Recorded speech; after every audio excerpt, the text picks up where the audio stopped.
कोई हमें संत कहता है, कोई कहता है फरिश्ता, कोई कहता है गुरु, कोई कहता है भगवान, लेकिन हम तो हैं सिर्फ एक इंसान। चल झूठा। एक फिल्म में वो बाबा मैसेंजर ऑफ गॉड बनकर आया। भले ही उसे एक्टिंग का ए भी नहीं आता था, पर फिर भी पैसे के बल पर वो अपनी फिल्में बनाता भी था और उसकी फिल्में लोग देखने भी जाते थे। लेकिन देखने वही जाते थे जो उसके भक्त होते थे। भक्तों की आंख पर बाबा ने ऐसी पट्टी बांध रखी थी जिसे वो खुद उतार तो सकते थे, पर वो उसे उतार कर बाबा की सच्चाई देखना नहीं चाहते थे।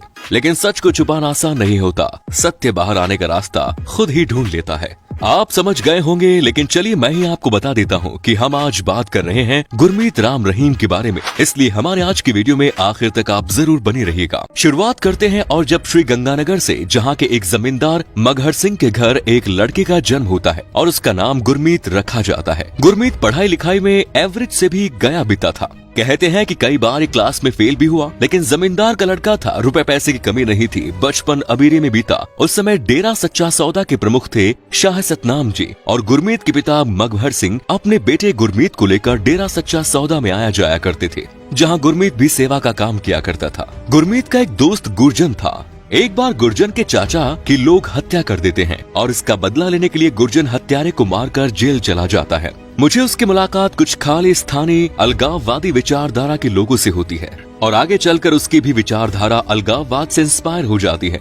जब गुर्जर की सजा पूरी होती है तो वो जेल से छूटकर वापस आता है तो वो देश के खिलाफ बंदूक उठा लेता है और एक खालिस्तानी आतंकवादी बन जाता है। गुरमीत डेरा सच्चा सौदा में ही काम करते करते बड़ा हो जाता है। आगे चलकर शाह सतनाम जी एक दिन घोषणा करते हैं कि वो अब डेरा सच्चा सौदा की कमान किसी और को देकर संन्यास ले लेंगे। शाह सतनाम के उत्तराधिकारी के तौर पर 3 नाम सामने आए, जिनमें से सबसे आखिरी का नाम गुरमीत का था। इसके आगे के 2 नाम डेरा में काम करने वाले 2 अन्य व्यक्तियों के थे। लेकिन हैरानी लोगों को तब होती है जब ये अपने से सीनियर 2 लोगों को छोड़कर शाह सतनाम के द्वारा डेरा सच्चा सौदा का अगला उत्तराधिकारी घोषित कर दिया जाता है। शाह सतनाम में गुरमीत सिंह को एक नया नाम भी दिया गया जो था हुजूर महाराज गुरमीत राम रहीम इंसा। लेकिन गुरमीत के डेरा सच्चा सौदा प्रमुख बनने के पीछे कुछ लोग दबी जुबान से जो बातें करते हैं, उसके अनुसार जब शाह सतनामी डेरा सच्चा सौदा के अगले प्रमुख की घोषणा और खुद के संन्यास की बात कही, तब गुरमीत सिंह ने अपने उसी खालिस्तानी दोस्त का सहारा लिया और शाह सतनाम पर इतना दबाव बनवाया गुरमीत को डेरा सच्चा सौदा का प्रमुख घोषित किया जा सके। इतना ही नहीं, उसने सौदा के अन्य दूसरे बड़े और प्रभावशाली लोगों पर भी दबाव बनाया और गुरमीत आगे चलकर डेरा सच्चा सौदा का मुखिया बन गया। लेकिन इनमें से कोई भी बात कभी साबित नहीं हो पाई और न ही इसका कभी कोई सबूत मिल पाया। गुरमीत जब डेरा सच्चा सौदा का प्रमुख बन गया, उसके पहले ही उसकी शादी हो चुकी थी और उसके 2 बच्चे भी थे। जबकि 2 व्यक्ति संत बनता है, वो घर गृहस्थी छोड़कर धर्म और अध्यात्म के रास्ते पर चलता है। लेकिन गुरमीत ने ये बात जाहिर नहीं होने दी। बाद में वो अपनी फैमिली के साथ डेरा सच्चा सौदा में ही रहने लगा। डेरा सच्चा सौदा में गुरमीत के पहले जो प्रमुख हुए थे, उन सभी ने एक आध्यात्मिक परंपरा का पालन किया। वो गरीबों की मदद किया करते थे, उन्हें नशे और दूसरी बुराइयों से दूर रहने का उपदेश दिया करते थे, धर्म का ज्ञान दिया करते थे। लेकिन बाबा रहीम के डेरा सच्चा सौदा की गद्दी संभालने के बाद बाबा का मतलब ही बदल गया। एक वो बाबा होते हैं जो लंबी दाढ़ी रखते हैं, भगवा वस्त्र पहनते हैं या फिर अपने धर्म के अनुरूप वस्त्र पहनते हैं, लोगों को धर्म का उपदेश देते हैं, खुद भी धर्म का पालन करते हैं और लोगों को भी उसी रास्ते पर चलने का संदेश देते हैं। लोगों को नशे से दूर रखते हैं, खुद नशे से दूर रहते हैं। लेकिन दूसरे बाबा राम रहीम थे जो चमकीली लोअर टी-शर्ट पहनते थे, चश्मा लगाते थे, घुंघराले बाल रखते थे, डांस करते थे और फुल मौज मस्ती किया करते थे। जिस समय बाबा राम रहीम ने डेरा सच्चा सौदा की गद्दी संभाली, उस समय वहाँ की आर्थिक स्थिति बहुत अच्छी नहीं थी। लेकिन बाबा राम रहीम ने कुर्सी पर बैठने के बाद लोगों को झांसा देना शुरू किया। उनसे कहा कि धन दौलत मोह माया सब यही रह जाएगा, जब आप इस दुनिया से जाओगे तो मोक्ष मिल जाएगा। उसने लोगों को दान करने के लिए प्रेरित किया। धीरे धीरे डेरा सच्चा सौदा में पैसों की बारिश होने लगी। लोग राम रहीम से इस कदर प्रभावित हो गए कि अपनी सारी की सारी प्रॉपर्टी ही डेरा सच्चा सौदा के नाम पर लिखने लगे। प्रॉपर्टी के पूरे पेपर उन्हें दे दिया करते थे और गुरमीत राम रहीम उसी प्रॉपर्टी को बेचकर मोटा माल कमाया करते थे।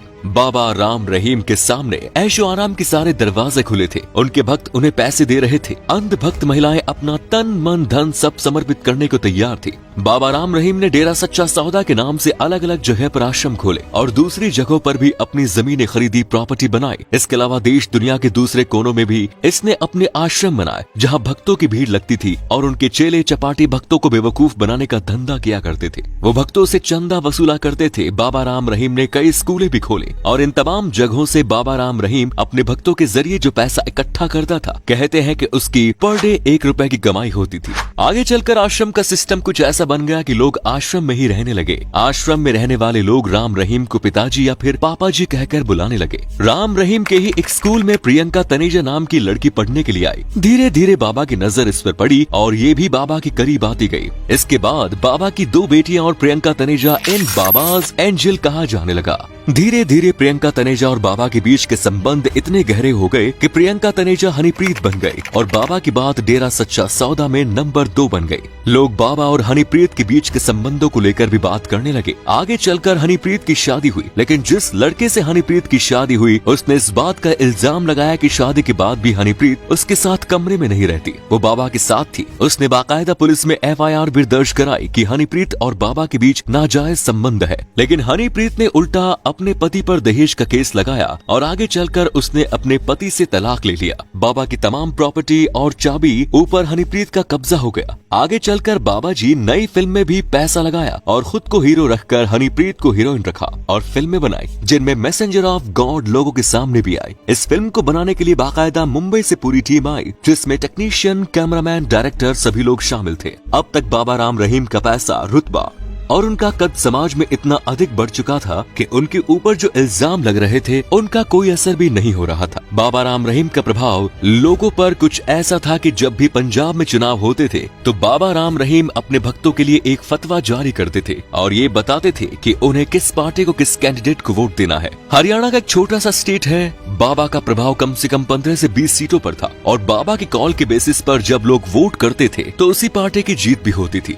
तो बाबा कभी बीजेपी तो कभी कांग्रेस को जिता दिया करता था। यही वजह थी कि अब बाबा के दरबार में बड़े बड़े नेता भी हाजिरी लगाने लगे और बाबा के आगे मत्था टेकने लगे। अब तो बाबा को लगने लगा कि वो खुद ही भगवान है। इसके बाद सिरसा में बाबा के स्कूल और कॉलेज, इसमें जो लड़कियां पढ़ती थी, बाबा की नजर उन पर खराब हो गई। वो धोखे से उन लड़कियों को अकेले में बुलाने लगा और इन लड़कियों को बुलाने के लिए उन्होंने बाकायदा एक ऐसी गुफा का निर्माण कराया जो बहुत ही गुप्त है। लड़कियों को ये कहकर बुलाया जाता था कि पापा जी तुम्हारे सारे पाप दूर कर देंगे और हकीकत में गुरमीत उन लड़कियों के साथ रेप किया करता था। जो लड़की इस काम के लिए सीधे सीधे नहीं मानती थी तो उसको डराया धमकाया जाता था, यहाँ तक कि उसे माता पिता और फैमिली मेंबर्स को जान से मार देने की भी धमकी दी जाती थी। इन्हीं लड़कियों में से 2 लड़कियों की कहानी फरवरी 2002 में उस वक्त लोगों के सामने आई जब कुरुक्षेत्र में लोगों के घरों में गुमनाम पत्र पहुंचे और इन पत्रों को प्रधानमंत्री अटल बिहारी वाजपेयी, हरियाणा हाईकोर्ट के चीफ जस्टिस और मीडिया के कुछ लोगों के नाम पर लिखा गया, जिसमें लड़कियों ने बाबा राम रहीम का पूरा कच्चा चिट्ठा खोल कर रख दिया।